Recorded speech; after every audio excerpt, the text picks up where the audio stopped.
Hearing and talking capability are the most precious as well as the most beautiful power of any human being. और इस क्षमता में कोई problem आ जाए तो उसे कैसे ठीक किया जा सकता है, या फिर आपकी इस क्षमता को कैसे उभारा जा सकता है। और आपके जहन में अगर ये सवाल है कि क्या ये मुमकिन है, तो हमारा जवाब है हाँ। और इन सभी सवालों का जवाब देने के लिए आज हमारे साथ मौजूद हुए हैं डॉक्टर के Handa sir, who is the chairman ENT and head and neck surgeon from Medanta Medicity, Gurugram, New Delhi. तो सबसे पहले स्टूडियो पर मैं उनका स्वागत करना चाहती हूँ। Welcome sir. तो आपने अपना समय हमारे साथ शेयर किया है, सबसे पहले आपको बहुत बहुत शुक्रिया। और मेरा सबसे पहला सवाल आपसे मिलने के बाद मेरे जहन में यही आया है कि ये प्रोफेशनल वॉइस यूजर्स कौन होते हैं? देखिए, प्रोफेशनल वॉइस यूजर्स वो लोग हैं जो आवाज़ का इस्तेमाल अपनी जीविका के लिए करते हैं। इसमें जैसे टीचर्स हैं जिनका काम है पढ़ाना, जैसे आर्टिस्ट हैं, सिंगर्स हैं, जैसे रेडियो जॉकीज हैं, आजकल इतनी टीवी चैनल्स हैं, तो हर कोई जो आवाज़ का इस्तेमाल करता है उसे प्रोफेशनल वॉइस यूजर कहा जाता है। जी बिल्कुल। तो आजकल इंटरनेट में काफी सारे ऐसे वीडियोस आपको नजर आते हैं जहां पे प्रोफेशनल वॉइस यूजर्स के लिए तरीके होते हैं कि वो अपनी वॉइस को और कैसे खिला सकते हैं। तो आपके जहन में वो कोई टिप आप हमारे प्रोफेशनल वॉइस यूजर्स के साथ शेयर करना चाहेंगे? जी, ये जो प्रोफेशनल वॉइस यूजर्स हैं इनके लिए आवाज़ इनका सबसे इम्पॉर्टेंट पार्ट है।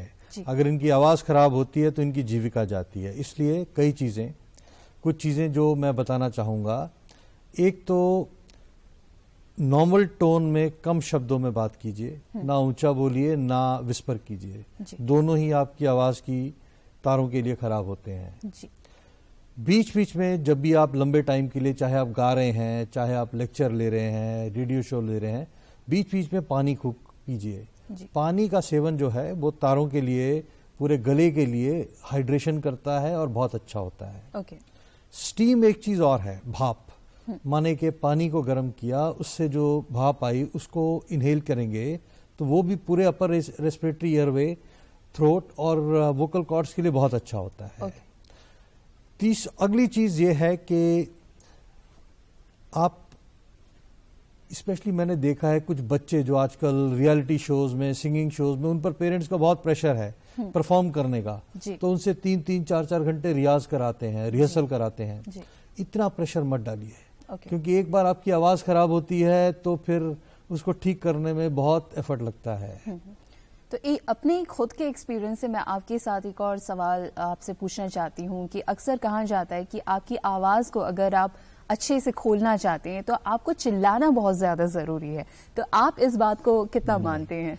इस चीज से मैं बिल्कुल अग्री नहीं करूंगा, चिल्लाना नहीं चाहिए। जी देखिए, कुछ लोग हैं जो हाई टोन में गाते हैं, वो अलग बात है, वो आप एक पर्टिकुलर लहजा है आपके गाने का, उन्हें भी अपनी आवाज का ध्यान रखना चाहिए। चिल्लाने की बिल्कुल जरूरत नहीं है। और जो गाने वाले हैं उनका जो वॉल्यूम है पेट से निकलता है, ये दूसरी चीज है। जो भी अच्छा सिंगर है वो आवाज में जो कशिश बोलते हैं वो पेट से लाता है। जी बिल्कुल सही कहा आपने।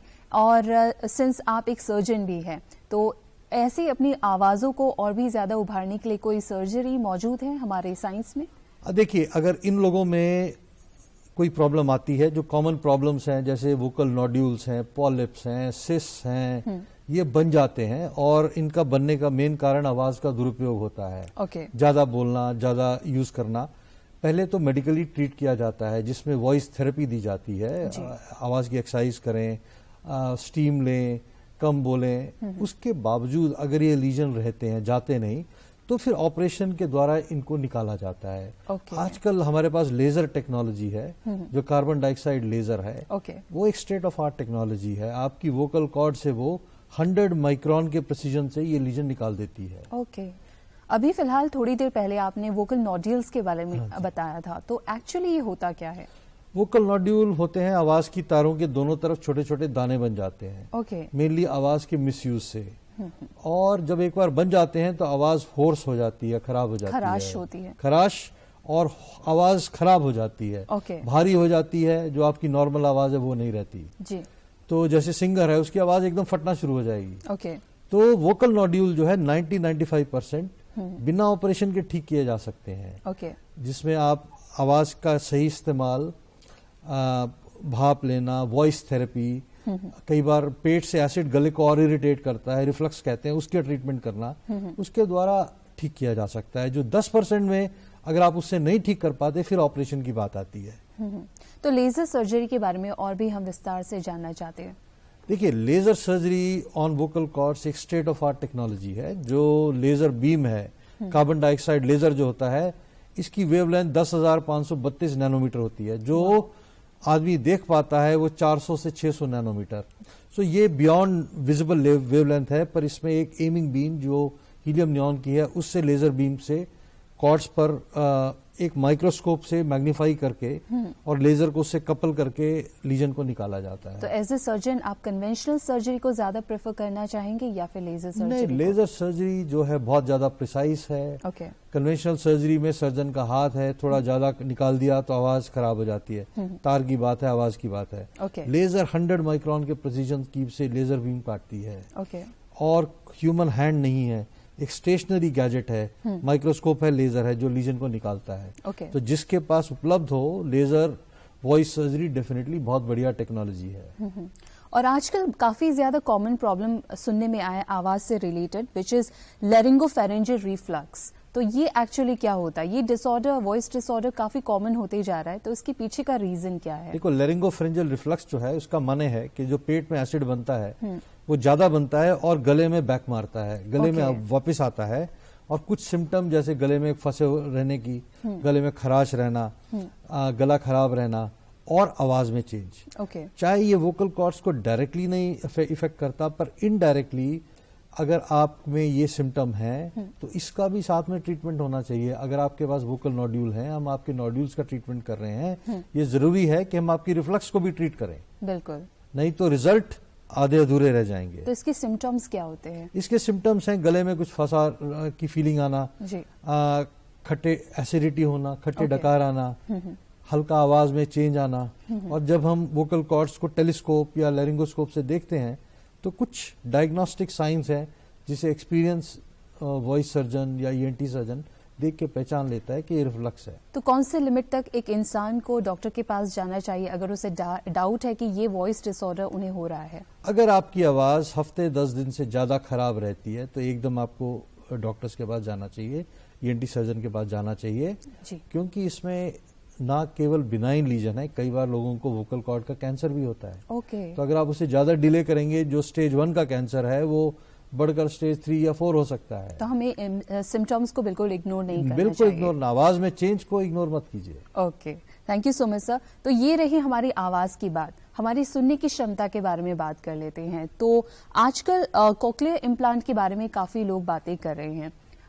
कोई एज लिमिट नहीं है, ये बच्चों में भी काफी देखा जाता है, इस इम्प्लांट को काफी ज्यादा प्रेफर भी किया जा रहा है। और पहले मैं आपको समझा दूं कि कॉक्लियर इम्प्लांट क्या चीज है जी। जो कई बच्चे जन्म से गूंगे बहरे पैदा होते हैं, उनकी सुनने की क्षमता नहीं होती। आजकल ये शब्द नहीं यूज किया जाता गूंगे बहरे, उन्हें हियरिंग इम्पेयर्ड बोला जाता है। बिल्कुल। तो वो सुन नहीं पाते इसलिए बोल नहीं पाते। ओके। और अगर बच्चा 5 साल तक सुनेगा नहीं तो उम्र भर नहीं बोलेगा जी। पर अब टेक्नोलॉजी इतनी एडवांस कर गई है कि आप ये इम्प्लांट लगा सकते हैं जिसके द्वारा जो डैमेज हेयर सेल्स हैं उनको बाईपास करके जो कॉक्लियर नर्व है उसको डायरेक्टली स्टिमुलेट कर सकते हैं। ओके। और वो फिर इलेक्ट्रिक करंट ब्रेन में जाके साउंड की का रूप लेती है जी। जब हम ये ऑपरेशन करते हैं जिसे कॉक्लियर इम्प्लांट सर्जरी कहा जाता है, और इसके बेस्ट रिजल्ट 5 साल से अंदर अंदर हैं उन बच्चों में जो जन्म से डेफ हैं। कुछ लोग हैं जिनको बाद में टोटल डेफनेस होती है, उसमें इम्प्लांट बाद में भी किया जाता है, उन्हें पोस्ट लिंगुअल कहते हैं। ओके। और जब एक बार इम्प्लांट कर दिया जाता है अगला पार्ट है ट्रेनिंग। ओके। अभी तक बच्चे ने बोलना नहीं सीखा है, आप अपने साउंड तो दे दिया पर उसे ट्रेनिंग करके बोलना सिखाना पड़ता है। बिल्कुल। तो ये काफी ज्यादा एडवांस होते जा रहा है हमारे लोगों के बीच में। तो ये कितना ज्यादा मिडिल क्लास फैमिली के लिए अफोर्डेबल हो सकता है ये जो ट्रीटमेंट या फिर कॉक्लियर इम्प्लांट की बात कर रहे हैं हम?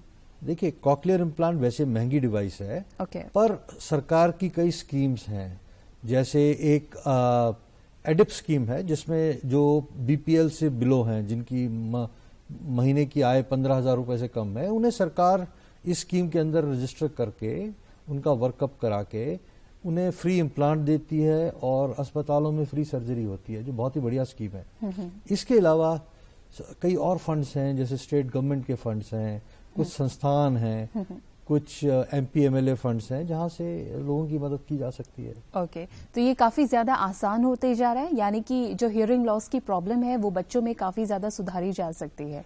बुजुर्गों की बात कर लेते हैं जी, उम्र के साथ या उम्र के साथ भी लोगों की जो सुनने की क्षमता है वो अक्सर कम होती देखी जाती है, तो उसके लिए कोई ट्रीटमेंट या सर्जरी अवेलेबल है?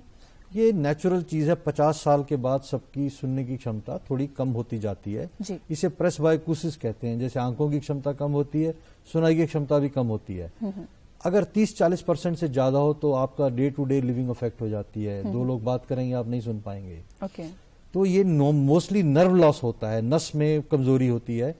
इसे दवाई या ऑपरेशन से ठीक नहीं किया जा सकता, पर इनको मशीन दी जा सकती है, जिसे हियरिंग एड कहते हैं। मशीन क्या करती है, साउंड को एम्पलीफाई करके इन्हें ठीक सुनाती है। अच्छा। तो हमारे जो एजेड लोग हैं, जेनेटिक पॉपुलेशन है, उन्हें राइट ऑफ करने की जरूरत नहीं है। उन्हें ठीक से डायग्नोस किया जाए, और अगर हम ठीक डायग्नोस करके उनको हियरिंग एड दे देते हैं तो उनकी क्वालिटी ऑफ लिविंग बहुत इंप्रूव कर जाती है। तो आजकल हमारे फार्मेसी की बात करें या फिर ट्रीटमेंट की जब बात कर लेते हैं, तो मार्केट में ऐसे कौन कौन से हियरिंग एड्स अवेलेबल हैं? मार्केट्स में कई अच्छी स्टैंडर्ड इंटरनेशनल कंपनीज हैं, जो वर्ल्ड स्टैंडर्ड की कंपनीज हैं, और वो हियरिंग एड प्रोवाइड करती हैं। तो ये इजीली अवेलेबल हैं, पर इसमें पहले आपके डॉक्टर को जांच करनी पड़ती है कि कान ठीक है, पर्दा ठीक है, हियरिंग टेस्ट होता है, उसके बाद इसका ट्रायल होता है जी। और उस ट्रायल के आधार पर जो फ्रीक्वेंसी स्पेसिफिक आपको ठीक बैठती है वो एड दी जाती है। ओके।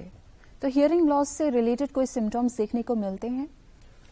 हियरिंग लॉस के साथ साथ, अगर आपका क्वेश्चन ये है, कई बार कानों में साउंड भी सुनाई देता है, जिसे टिनिटस कहते हैं। बहुत लोगों को ये प्रॉब्लम होती है जी। कि सुनाई भी कम हो गई और कान में साउंड भी आ रहा है। तीसरा जो एसोसिएटेड सिम्टम है वो चक्कर आना, वर्टिगो। अच्छा। तो कई बार ये तीनों चीजें एक साथ चलती हैं, और अगर किसी को चक्कर आ रहे हैं, एक तरफ की सुनाई कम है और कान में शोर मच रहा है, तो एक बीमारी होती है मीनियर डिजीज। ओके। उसमें ये देखा जाता है। तो तुरंत ही हमें डॉक्टर के पास जाने की जरूरत है अगर ऐसे सिम्टम्स देखने को मिलते हैं। डायग्नोस करवाइए, ठीक बीमारी पकड़ में आएगी तो फिर ठीक इलाज भी होगा। जी बिल्कुल। आपके साथ बात करके काफी मन में सवाल उठ रहे हैं सर। मैं और भी जानना चाहती हूँ कि आजकल लोगों के बीच में एक टैबू बना हुआ है, अगर हियरिंग लॉस है या फिर बोलने की क्षमता आप में जा रही है, तो लोगों को लगता है कि बहुत ज्यादा सीरियस प्रॉब्लम है, हमें पैनिक होने की जरूरत है। तो आप इस बारे में क्या सोचते हैं? पैनिक होने की कोई जरूरत नहीं है। आप ऑब्जेक्टिवली अपने सिम्टम डॉक्टर को बताइए, वो सिम्टम सुनेगा, एग्जामिन करेगा, डायग्नोसिस बनाएगा। दोनों, चाहे आपकी आवाज से संबंधित चीजें हों, चाहे आपकी सुनाई से संबंधित चीजें हों, और दोनों का सॉल्यूशन है। तो अक्सर जो आप बता रहे थे कि बचपन में जो बच्चे गूंगे बहरे पैदा होते हैं, तो उनके बीच में भी कभी माता पिता के बीच, पेरेंट्स के बीच या फिर सोसाइटी के बीच एक टैबू आ जाता है कि ये एक डिसेबल पर्सन है, तो उनके बीच में वो टैबू को कैसे हटाया जाए? ये उन्हें जागरूक करने की जरूरत है कि ये तो भगवान की देन है अगर कोई बच्चे की सुनने की क्षमता नहीं है, पर आजकल साइंस ने इतनी तरक्की की है कि इन बच्चों को ठीक से डायग्नोस करके, चाहे मशीन हो, कम हियरिंग लॉस है, या कॉक्लियर इम्प्लांट हो अगर ज्यादा हियरिंग लॉस है, इन्हें बिल्कुल मेन स्ट्रीम में इंटीग्रेट किया जा सकता है। हमारे पास कॉक्लियर इम्प्लांटेड बच्चे हैं जो नॉर्मल स्कूल्स में जाते हैं, बिल्कुल नॉर्मल बच्चों की तरह रहते हैं और बहुत अच्छा करते हैं। जी।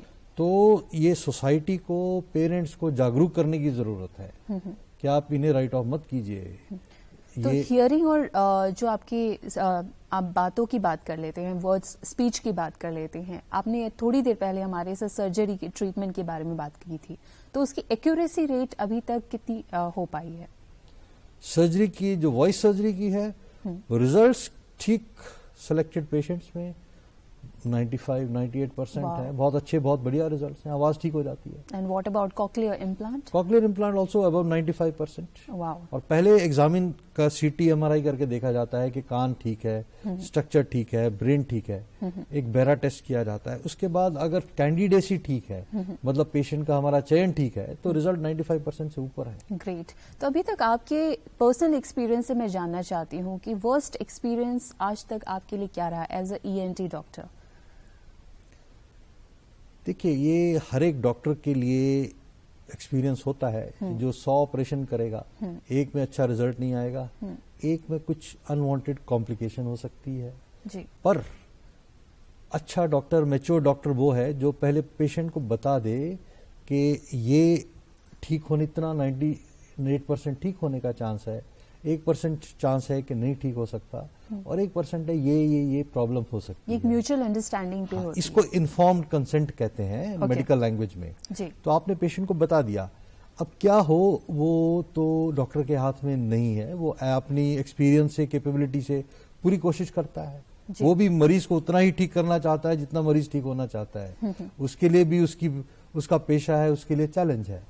पर अगर वो पेशेंट को नहीं बताता है, वो उसमें वो नहीं होना चाहिए जी। और जब भी प्रॉब्लम आती है, अगर आती है तो उसे कैसे टैकल किया जाए। बिल्कुल। तो बढ़ती हुई टेक्नोलॉजी के साथ आजकल हमारी जनरेशन काफी भागदौड़ वाली जिंदगी हमारी बन चुकी है, तो इन सभी के बीच आपको अपने फील्ड से रिलेटेड सबसे ज्यादा प्रॉब्लम कौन सी देखने को मिल रही है? देखिए, बहुत भागदौड़ है, एंजाइटी लेवल्स बहुत हाई हैं, लोगों को परफॉर्म करने का स्ट्रेस है, कोई भी फील्ड हो, चाहे आईटी हो, होटल इंडस्ट्री हो, बिजनेस हो, हर एक में हाई परफॉर्मेंस चाहिए। पेरेंट्स की एक्सपेक्टेशंस बहुत हैं जी। तो स्ट्रेस लेवल हाई है। लर्न टू रिलैक्स, ये जनरल स्टेटमेंट है। चाहे आप रिलैक्स कई तरीके से कर सकते हैं, कई लोग सैर करके करते हैं, एक्सरसाइज करके करते हैं, योगा करते हैं, कोई स्पिरिचुअल चीज करते हैं, पर माइंड को थोड़ा रेस्ट दीजिए। सोचिए एंड ऑफ द डे कि ये मेरा टाइम है, इसमें मैं सोचूंगा। दूसरी चीज ये है कि मोबाइल फोन्स का बहुत ज्यादा यूज, लोग सारा दिन ईयरफोन, हेडफोन, इंटरनेट का यूज, कंप्यूटर के सामने, headaches, computer headaches are very common. बिल्कुल। तो आपको लगता है कि ये कहीं ना कहीं स्ट्रेस हमारे सुनने की क्षमता या फिर जो बोलने की कैपेबिलिटी है उस पे भी अफेक्ट बिल्कुल अफेक्ट करता है सुनने का। अगर आप सारा दिन मोबाइल फोन पर रहेंगे, हाई वॉल्यूम म्यूजिक सुनेंगे, बिल्कुल, और चीखेंगे, चिल्लाएंगे, डिस्को में जाएंगे, लाउड साउंड सुनेंगे, शादियों में स्पीकर का साउंड सुनेंगे, तो डेफिनेटली अफेक्ट होगा। जी बिल्कुल। तो आप हमारी यंग जनरेशन को क्या मैसेज देना चाहते हैं इस शो के जरिए? मेरा मैसेज यही है कि भगवान ने आपको कान, नाक, गला बहुत इंपॉर्टेंट फैकल्टीज दी हैं, इन्हें संभाल के रखिए, अच्छे से यूज कीजिए, पर यह भी जागरूक रहिए कि क्या प्रॉब्लम्स हो सकती हैं, अगर होती हैं तो कैसे टैकल करना है जी। और अपने को एक बैलेंस्ड लाइफस्टाइल पे चलिए, बहुत ज्यादा प्रेशर्स में मत आइए, यही कहना चाहूंगा। एक और लास्ट सवाल मैं आपसे करना चाहती हूँ। थोड़ी देर पहले हमने बातचीत की थी कि प्रोफेशनल वॉइस यूजर्स कैसे अपनी आवाज को और भी ज्यादा निखार सकते हैं, कुछ प्रैक्टिसेस आपने बताई थी। तो हमारे सुनने की क्षमता को भी अगर और भी ज्यादा स्ट्रांग किया जाए तो उसके लिए कोई एक्सरसाइज है या फिर आपके तरीके से कोई भी तरीका आप हमारे साथ शेयर करना चाहते हैं? सुनने के संदर्भ में मैं ये कहूंगा, एक तो फिर से रिपीट कर रहा हूँ, लाउड साउंड से बचिए। पटाखे हैं, डीजे है, स्पीकर्स हैं, हाई वॉल्यूम म्यूजिक है, उससे बचिए। कई दवाइयां हैं जो सुनाई को खराब करती हैं, वो आप गूगल करके, इन्हें ऑटोटॉक्सिक ड्रग्स कहते हैं जी। कॉमन में, जैसे क्विनीन हो गई, अमाइनोग्लाइकोसाइड्स के इंजेक्शन, स्ट्रेप्टोमाइसिन, जेंटामाइसिन, और आपके पता लगे बिना जब भी इन्हें दिया जाए, कई बार सीधे हियरिंग लॉस हो जाता है। ओके। तो इनसे बच के रहिए। जी। बहुत लोगों के कान में वैक्स बनता है, ईयरली कान को ईएनटी सर्जन से एग्जामिन करा के क्लीन करवा लीजिए। जी। फंगस का इन्फेक्शन होता है कान में, जब मॉइस्चर रहता है तो आप नहाते हैं, नहाने के बाद जैसे बाल सुखाते हैं हेयर ड्रायर से, कान को भी ड्राई करके रखिए, नहीं तो फंगस बनेगा, इचिंग होगी, दर्द होगी, फिर आपको प्रॉब्लम होगी। जी, thank you so much sir, आपने काफी सारी बातें हमारे साथ शेयर की और आई होप कि हमारे जो व्यूअर्स अभी देख रहे हैं हमें और जिन्होंने हमें सुना, उनके जितने भी डाउट्स से कंफ्यूजन थे हमारी सुनने की क्षमता और बोलने की क्षमता से रिलेटेड, उनके वो डाउट्स आज क्लियर हुए होंगे। And thank you so much sir once again for sharing your valuable time to us. Thank you very much. बहुत शुक्रिया। Thank you.